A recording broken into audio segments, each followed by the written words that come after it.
Olá, seja bem-vindo à segunda mensagem da série Não Ande Ansiosa. Na primeira mensagem a gente falou sobre como a gente pode soltar o controle e hoje a gente vai falar sobre como que a gente pode se sentir mais seguras por estarmos em Cristo. E hoje eu queria que a gente falasse então por que a gente ainda sofre com tanta ansiedade, com tanto medo, com tanta insegurança, mesmo já sendo cristãs há tanto tempo. Né? Mesmo que a gente entenda o Evangelho, ou a gente acha que a gente entende o Evangelho. E é justamente aí que eu queria tocar na nossa ferida. Se no primeiro vídeo, se você ainda não viu, inclusive, recomendo que você assista antes de continuar a ver esse vídeo. No primeiro vídeo a gente falou sobre como a gente tem alguns pressupostos equivocados sobre Deus. Mesmo a gente sabendo a teoria sobre Deus, a gente tem convicções equivocadas sobre Ele, que não passaram pela experiência, não passaram pelas nossas emoções, né? Para que as teorias se tornassem convicções corretas no nosso coração. E como a gente precisa fazer um autoexame e passar de novo pelo chorar, pelo lamentar, para que aquilo que a gente sabe sobre Deus se torne naquilo que a gente crê sobre Deus. E hoje eu queria falar sobre como a gente ainda também não tem uma compreensão correta e completa sobre qual é o verdadeiro evangelho de Jesus. Muitas de nós recebemos, infelizmente, um evangelho incompleto. E esse evangelho incompleto faz com que a gente ande ansiosa, insegura e com medo. E eu vou te explicar por quê, ok? Qual foi o evangelho que a gente recebeu? Provavelmente você deve ter ouvido que o mundo está corrompido pelo pecado, que nós seres humanos pecamos, nos rebelamos contra Deus e que Deus enviou o seu Filho amado para que todo aquele que nele crê não pereça, mas ganhe a vida eterna. E aí a gente interpretou essa não pereça e ganhe a vida eterna como para que receba um ticket, né? Aquele que crê em Jesus vai receber um ticket para ir para o céu depois que morrer. E esse céu a gente imagina como sendo um lugar fora daqui, que não tem nada a ver com aquilo que a gente está vivendo aqui agora, né? E que a gente vai viver nas nuvens, como almas penadas, tocando harpas em togas brancas, né? E aí, enquanto a gente não morre ou Jesus não volta, a gente é chamado a aqui agora convidar o máximo de pessoas para ir para a igreja para se converterem e também receberem um ticket para o céu. Eu acho que muitas de nós recebemos essa boa notícia, né? Esse evangelho. Um evangelho que nos colocou para dentro da porta do reino, digamos assim, né? Nos fez entender, se eu não aceitar Jesus eu vou para o inferno, se eu aceitar eu vou para o céu, e eu prefiro ir para o céu, então eu vou aceitar. E eu vou entrar nesse clube das pessoas que vão poder, depois que morrer, desfrutar do céu, mesmo que esse céu seja um céu que eu, sei lá, não desejo muito ir, porque parece que as coisas daqui e agora são mais apetitosas, são mais prazerosas do que esse céu desencarnado. E por que esse é o evangelho incompleto? Porque ele não inclui algumas dimensões muito importantes da realidade e da obra de Cristo.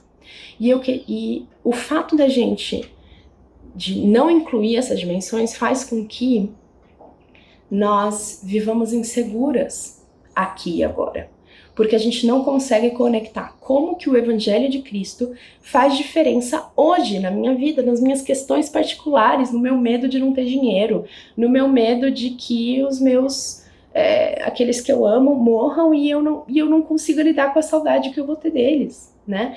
Fica um Evangelho que é muito com relação ao futuro e pouco com relação ao presente.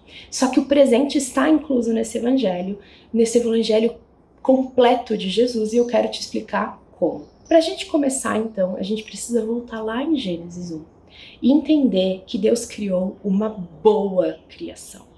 E essa boa criação que Deus criou não é só a humanidade, é todas as coisas criadas, visíveis e invisíveis, tá? Então, às vezes, quando a gente pensa em criação, a gente imagina que a gente está falando só sobre a natureza, mas Deus criou também sistemas, Deus criou leis de como os seres humanos deveriam interagir entre si. Deus criou o casamento, Deus criou a cultura, Deus criou a política, Deus criou a economia. Todos esses sistemas que regem a vida no mundo criado de Deus foram originalmente imaginados por Deus, né? E projetados por Deus. Deus não é só o criador das coisas visíveis da natureza, ele é o criador de todas as coisas, inclusive os sistemas que nos regem, tá? E aí o que aconteceu? Deus criou um ser muito especial para ser o seu representante nesse mundo bom criado e para ser o seu parceiro no cuidado e no desenvolvimento desse mundo. Quem era esse ser? O ser humano. Deus colocou o ser humano numa posição de governo dentro da boa criação.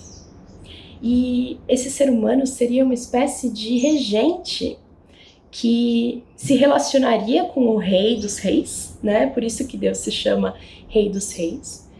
E a partir da sabedoria que o Rei dos Reis daria, os pequenos reis governariam bem os seus pequenos reinados aqui, né? Então, nós recebemos, além de uma liberdade de poder exercer domínio sobre a boa criação de Deus, uma responsabilidade de fazer isso de acordo com o caráter de Deus, de acordo com a boa vontade de Deus. Mas aí a gente já sabe que seres humanos se corromperam e com eles se corromperam todos os sistemas e toda boa criação também sofre com as consequências desse rompimento do ser humano, do seu relacionamento de dependência, da sabedoria do Criador, para exercer esse seu chamado de ser o regente das coisas criadas. Aí, o que aconteceu em Gênesis 12? Deus chamou um homem para, através da sua descendência, recriar uma nova humanidade. Uma humanidade que estaria em aliança com esse Criador novamente e que poderia governar novamente a criação de acordo com os pressupostos da sabedoria divina e não de acordo com os pressupostos do seu próprio entendimento corrompido pelo pecado. Esse homem em Gênesis 12 foi Abraão. E Abraão deu luz ao povo de Israel.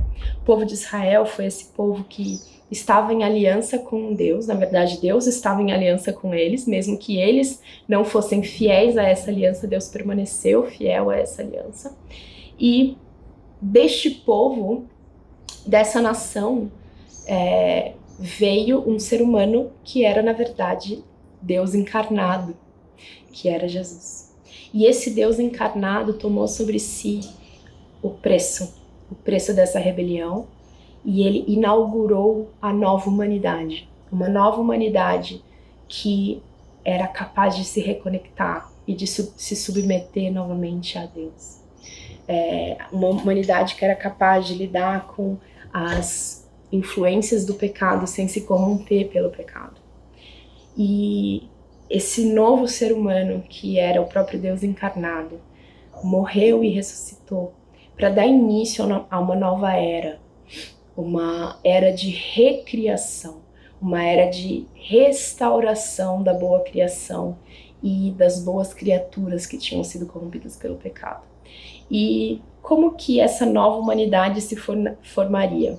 Através da fé que esses seres humanos teriam no Deus encarnado, que pagou o preço da sua rebelião e que estaria dando uma nova chance para eles, e vivendo através do seu espírito dentro dessa nova humanidade, formando o seu caráter de acordo com o caráter do ser humano Deus encarnado, Jesus Cristo, e refletindo o jeito de viver e de governar a boa criação de acordo com a sabedoria de Deus.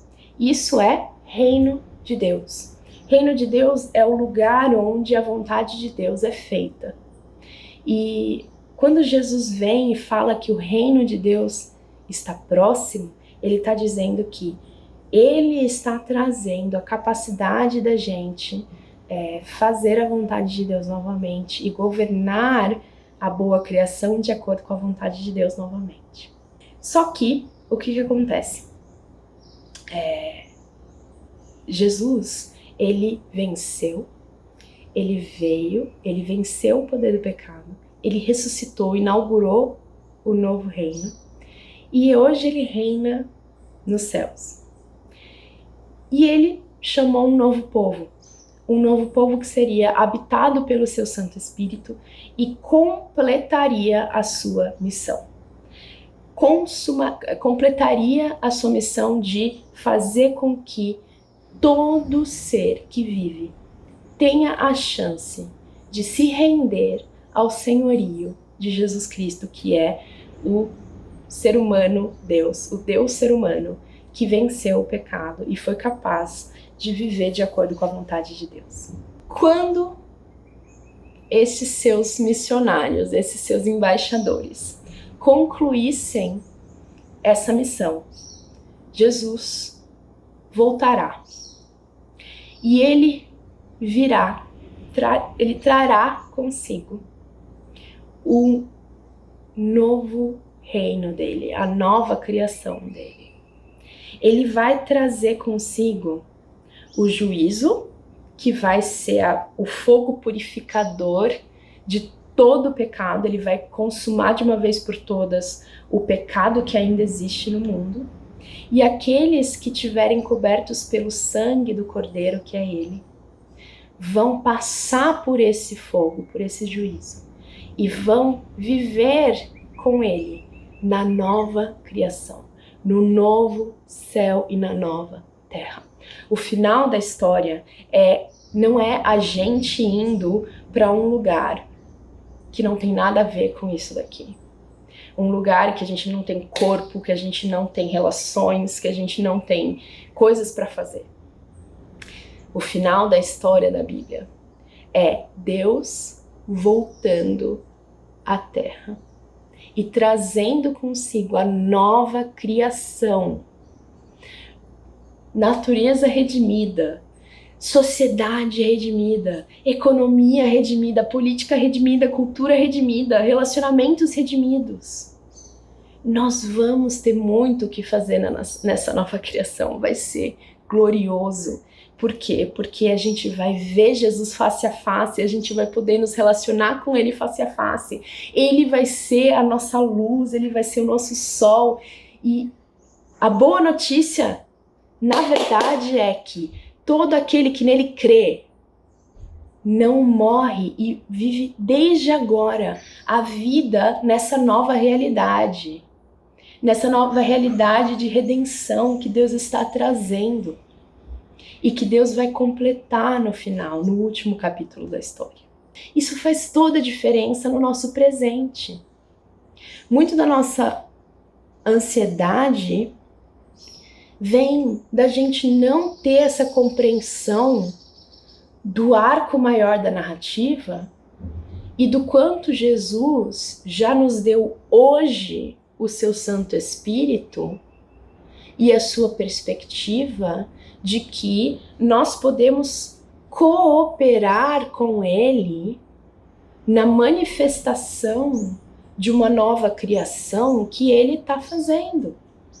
E aí, quando a gente compreende qual é a parte que a nossa pequena história faz nessa grande história de amor, de resgate e de restauração de todas as coisas debaixo do senhorio de Cristo, a gente entende que a vida aqui agora não é sobre a gente se satisfazer, não é sobre a gente ter a vida mais confortável, mais prazerosa que a gente possa ter. A gente vai ter prazer e conforto, muito prazer e conforto por toda a eternidade. E a gente não consegue dimensionar o que é eternidade. A única coisa que eu consigo dimensionar é que os poucos anos de vida que eu tenho aqui e agora, em nada se comparam com a glória futura que eu vou experimentar no reino vindouro de Cristo. E aí o Senhor Jesus nos convida a participar do seu sofrimento hoje, a entender que esse tempo entre a primeira vinda dele e a segunda vinda dele é um tempo que nós, como novas criaturas, como integrantes dessa nova humanidade, estamos sendo chamadas a participar da sua missão de anúncio do evangelho completo de Jesus. Todas as coisas estão sendo reconciliadas com ele. E essa missão pode significar sofrimento por um breve período de tempo, mas durante toda a eternidade significa gozo e regozijo. E esse tempo do aqui e agora não é um tempo que o Senhor Jesus não nos prometeu paz, porque a paz que ele nos dá não é igual à paz que o mundo nos dá. A paz que o mundo nos dá é um sentimento de que tudo me vai bem. A paz que Jesus nos dá é a sua presença, é o seu poder, é a convicção de que ele não nos deixou, é a convicção de que eu posso suportar toda e qualquer situação, porque Jesus está presente e ele me fortalece. E por eu estar no seu reino, por eu estar dentro da sua missão, ele vai me suprir com a graça e com o sustento e com a roupa no corpo, com a comida na mesa que eu precisar para cumprir essa missão. E aí é muito importante que eu esclareça para vocês que essa missão não tem a ver só com ser missionário, largar tudo e começar a ir para todo canto falar sobre Jesus. Não tem só a ver com isso. Quando a gente compreende que o Senhor Jesus é Senhor sobre todas as coisas, ele quer redimir não só as suas pessoas, mas ele quer redimir os sistemas desse mundo. Então, quando você é uma médica e você está exercendo a medicina de acordo com os valores do reino de Deus, você está sendo missionária de Jesus, reconciliando todas as coisas para Deus. Quando você trabalha com política e está ali exercendo a política de acordo com os valores do reino de Deus, você está sendo missionária de Jesus. Missões não tem a ver só com pessoas, tem a ver com sistemas, tem a ver com antecipar, trazer recortes daquilo que será lá na frente. Essa sociedade, esse mundo completamente restaurado pela presença e pelo jeito de ser do céu. Ok? E aí, o que eu quero que a gente compreenda, né? A gente, na verdade, pode, por ter esse evangelho incompleto, às vezes a gente pode achar que a boa vida, né? Ou a vida, a vontade boa, perfeita e agradável de Deus para com as nossas vidas é uma vida sem sofrimento, é uma vida sem dificuldades. E aí a gente vive a vida toda tentando fugir do sofrimento, fugir das dificuldades. E muito da nossa ansiedade, da nossa insegurança, do nosso medo, vem dos prenúncios que a gente tem sobre o sofrimento e a nossa sensação de incapacidade de lidar com o sofrimento. Agora, quando a gente compreende o capítulo da história de Deus que a gente tá, o que a gente é chamado a fazer nesse capítulo, e a gente entende que nós estamos nesse entre do reino de Deus já ter chegado, mas ainda não estar completamente manifestado, a gente pode assumir, presumir que vai ter dificuldade. Só que esse pressuposto de que vai ter dificuldade, de que vai ter sofrimento, não precisa nos desamparar, não precisa nos desesperar. Por quê? Porque Jesus já venceu, porque Jesus já reina, Jesus prometeu voltar. E enquanto isso, ele não nos deixou órfãos, ele nos deixou com seu Santo Espírito, que é o poder de querer e realizar a vontade de Deus. E ele nos prometeu que por estarmos no seu reino, ele nos supriria com todas as demais coisas. A gente pode descansar. Que enquanto a gente estiver dentro do reino, ele vai nos suprir com aquilo que a gente precisa, com a graça, com a sabedoria e com o que mais for preciso para lidar com o que vier. Isso é muito precioso. A gente viver com essa consciência. Deus me dará aquilo que for necessário para que eu lide com o que vier na minha vida. Ele não dá menos do que a gente precisa para exercer o propósito que ele tem para as nossas vidas hoje, que é ter Jesus formado em nós e o reino manifestado através de nós. Esse é o propósito de Deus. A gente está aqui para isso.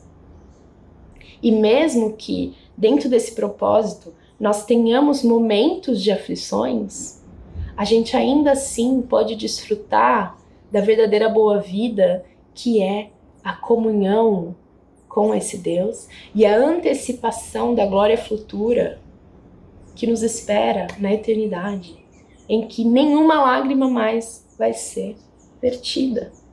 Então eu quero que a gente hoje medite no trecho de 2 Pedro 3, que diz o seguinte: Amados, esta é agora a segunda carta que eu lhes escrevo. Em ambas eu quero despertar com essas lembranças a sua mente sincera, para que vocês se lembrem das palavras proferidas no passado pelos santos profetas e do mandamento de nosso Senhor e Salvador que os apóstolos de vocês lhes ensinaram. Antes de tudo, saibam que nos últimos dias surgirão escarnecedores, zombando e seguindo suas próprias paixões. Eles dirão: o que houve com a promessa da sua vinda? Desde que os antepassados morreram, tudo continua como desde o princípio da criação. Mas eles deliberadamente se esquecem de que há muito tempo, pela palavra de Deus, existiam céus e terra, esta formada da água e pela água. E pela água o mundo daquele tempo foi submerso e destruído. Pela mesma palavra, os céus e a terra que agora existem estão reservados para o fogo purificador, guardados para o dia do juízo e para a destruição dos ímpios, daqueles que não creem, daqueles que não colocam a sua confiança plenamente em Cristo. Não se esqueçam disto, amados. Para o Senhor, um dia é como 1000 anos e 1000 anos como um dia. O Senhor não demora em cumprir a sua promessa, como julgam alguns. Pelo contrário, Ele é paciente com vocês, não querendo que ninguém pereça, mas que todos cheguem ao arrependimento. O dia do Senhor, porém, virá como ladrão. Os céus desaparecerão como um grande estrondo, os elementos serão desfeitos pelo calor, e a terra e tudo que nela há será desnudada. Visto que tudo será assim desfeito, que tipo de pessoas é necessário que vocês sejam para sobreviver a esse batismo do fogo? Vivam de maneira santa e piedosa, esperando o dia de Deus e apressando a sua vinda. Naquele dia, os céus serão desfeitos pelo fogo e os elementos se derreterão pelo calor. Todavia, de acordo com a sua promessa, nós, que cremos em Jesus, que confiamos na justiça de Jesus imputada em nós, que devotamos a nossa vida a Jesus, esperamos novos céus e nova terra. Depois desse cenário catastrófico de fogo consumidor, vai vir novos céus e nova terra. onde habita a justiça. Portanto, amados, enquanto esperam essas coisas, empenhem-se para serem encontrados por Ele em paz, imaculados e inculpáveis. Tenham em mente que a paciência do nosso Senhor significa salvação, como também o nosso amado irmão Paulo lhes escreveu com a sabedoria que Ele lhes deu. Portanto, amados, sabendo disso, guardem-se para que não sejam levados pelo erro dos que não têm princípios morais, não percam a sua firmeza e caiam. Cresçam, porém, na graça e no conhecimento de nosso Senhor e Salvador Jesus Cristo. A Ele seja a glória, agora e para sempre. Amém. Em Jesus, nós estamos seguras. Eu sei que quando a gente lê um relato como esse de 2 Pedro 3, a nossa alma pode ficar angustiada pensando: eu não quero ser consumida pelo fogo, eu não quero ser dessas pessoas que não creem, eu não quero ser encontrada por Jesus como uma descrédula. E a boa notícia, minha irmã, é que para você entrar nesse reino, desfrutar desse novo reino de plena justiça, para que você passe por esse batismo de fogo, por esse momento de juízo divino, sem perecer, sem morrer, sem não existir mais. A única coisa que você precisa fazer é olhar para Cristo e devotar a sua fidelidade a Ele. É entender: Jesus, eu não tenho como me salvar sozinha. Eu sou incapaz de ser justa. Eu sou incapaz de ser imaculada. Eu sou incapaz de ser inculpável. Mas eu creio que o Senhor é. E eu creio que o Senhor Jesus já pagou o preço da minha culpa naquela cruz. E hoje eu entrego a minha vida. Não só para receber um ticket para o céu, mas para que Jesus viva em mim. Já não sou mais eu quem vive, mas Cristo vive em mim. Eu não sou mais dona de mim mesma. Senhor Jesus, faça comigo aquilo que o Senhor quiser para cumprir a tua missão. A minha história não tem a ver comigo. Tem a ver com aquilo que o Senhor está fazendo. E eu creio que mesmo que aquilo que o Senhor está fazendo em mim doa, ainda assim eu vou estar em paz, porque eu tenho em mim a presença e o poder daquele que venceu toda a aflição do mundo. E eu posso hoje viver sem preocupação, porque em Cristo, agora que eu estou em Cristo, não há mais condenação para mim. Mesmo que eu caia, eu posso adentrar novamente no Santo dos Santos e correr para o trono de Deus e receber graça e amor e misericórdia para recomeçar. E não há nada que eu peça estando em Cristo que o Senhor não vai me dar para cumprir a boa obra dele, de formar Jesus em mim e manifestar o seu reino. Você faz parte de uma longa tradição de homens e mulheres habitados pelo Santo Espírito de Jesus, que estão em missão de reconciliação. E aí eu queria que a gente meditasse também em 2 Coríntios 5, que a partir do... Vamos ver a partir de onde? Vou ler todo. Tá? Sabemos que quando o nosso corpo terreno, essa tenda em que nós vivemos, se desfizer, teremos um corpo eterno. Esse corpo eterno não significa falta de materialidade, tá? Uma casa no céu, feita por nós pelo próprio Deus e não por mãos humanas. E céu aqui é paraíso, não significa um lugar que não seja também material, que não tem a ver com a nova criação, com o novo céu e com a nova terra. Na tenda terrena, nós gememos e desejamos ansiosamente nos vestir com o nosso lar celestial, como se fosse uma roupa nova, porque de fato nos vestiremos com um corpo celestial e não ficaremos despidos. Enquanto vivemos nessa tenda, que é o corpo terreno, nós gememos e suspiramos, mas isso não significa que queremos ser despidos. Na verdade, nós queremos ser vestidos pelo nosso novo corpo, para que esse corpo mortal seja engolido pela vida. Deus nos preparou para isso, para experimentar uma nova vida na sua nova criação, com um corpo glorificado.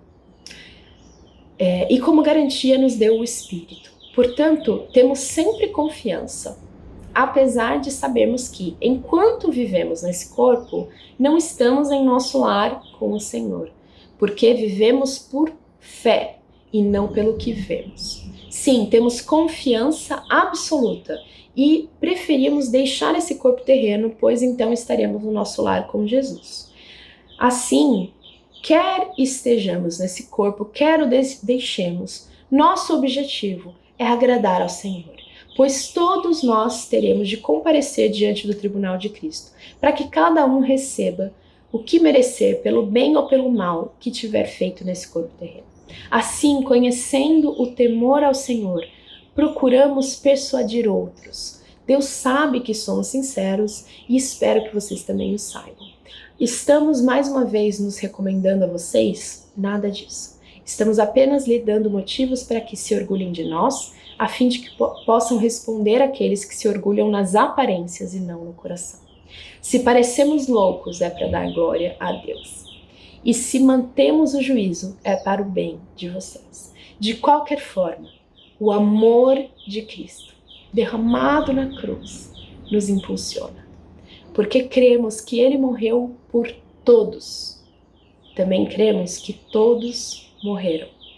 Ele morreu por todos, para que recebam a sua nova vida.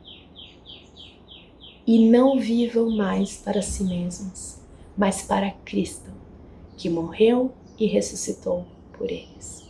Portanto, não avaliamos ninguém do ponto de vista humano. Em outros tempos, pensávamos em Cristo apenas do ponto de vista humano. Mas agora, o conhecemos de modo diferente. Nós conhecemos o Evangelho completo de Jesus. Logo, todo aquele que está em Cristo se tornou nova criação. A velha vida acabou e uma nova vida teve início. E tudo isso vem de Deus, aquele que nos trouxe de volta para si por meio de Cristo e nos encarregou de reconciliar todas as coisas com Ele. Pois em Cristo, Deus estava reconciliando consigo o mundo todo, não levando mais em conta o pecado. E Ele nos deu essa mensagem maravilhosa de reconciliação. Agora, portanto, somos embaixadores de Cristo. Deus faz seu apelo por nosso intermédio. Falamos em nome de Cristo quando dizemos: reconciliem-se com Deus. Pois Deus fez de Cristo, aquele que nunca pecou, a oferta por nosso pecado, para que por meio dele fôssemos declarados justos diante de Deus. Tendo a consciência, minha irmã, desse evangelho completo de Cristo, que não para simplesmente num ticket para o céu, mas que se estende a habitação de Jesus em nós através do seu Santo Espírito, a formação de Jesus em nós através do seu processo de santificação, a manifestação do reino de Deus através de nós, quando a gente dá esse passo de fidelidade, de entrega e de devoção a Ele, de compreender que a nossa vida não é mais sobre nós, não é mais sobre a nossa satisfação, mas é sobre a missão de Jesus. E entendendo que a gente não está fazendo essa escolha simplesmente para ter em troca um céu que a gente vai ficar fazendo nada, só tocando harpa, mas que em troca disso a gente vai ter glória futura. Glória futura.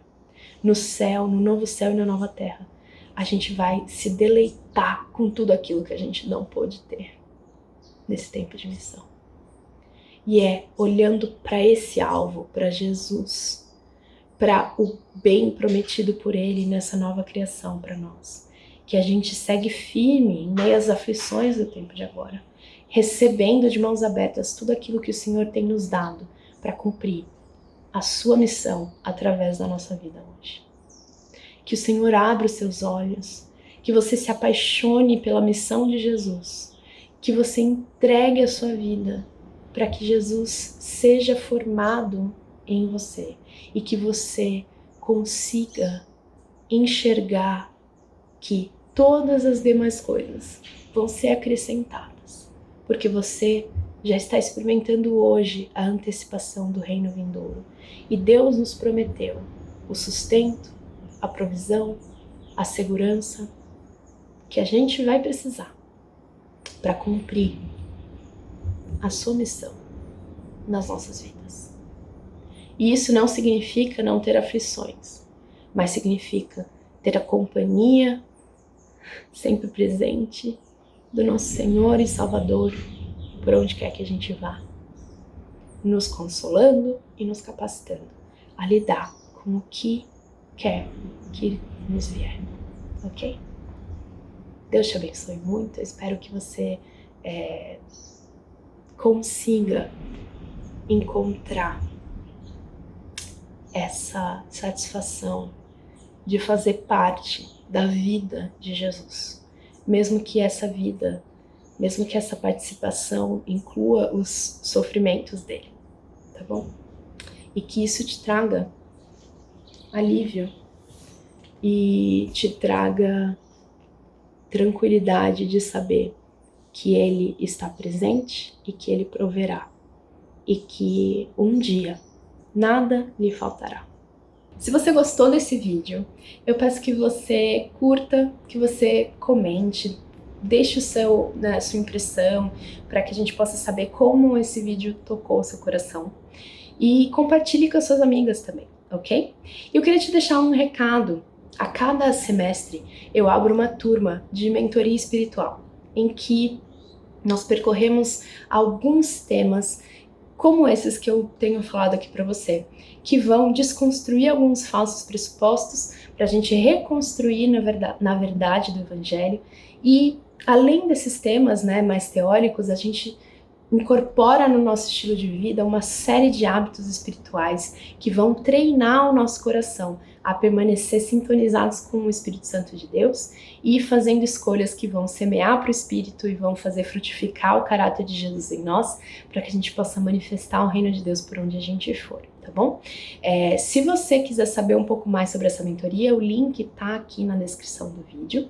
Você pode ir lá ver todos os assuntos que a gente percorre, como a mentoria funciona e se cadastrar para fazer parte da próxima turma na lista de espera, ou se você estiver vendo esse vídeo quando as vagas estiverem abertas, se inscrever para a próxima turma, tá bom? Vai ser um deleite te ter com a gente e caminhar juntas para a gente poder continuar fortalecendo a nossa fé e desenvolvendo uma confiança mais calma no Senhor em meio a momentos de tanta ansiedade como os que a gente tem vivido agora, tá bom? Um grande beijo!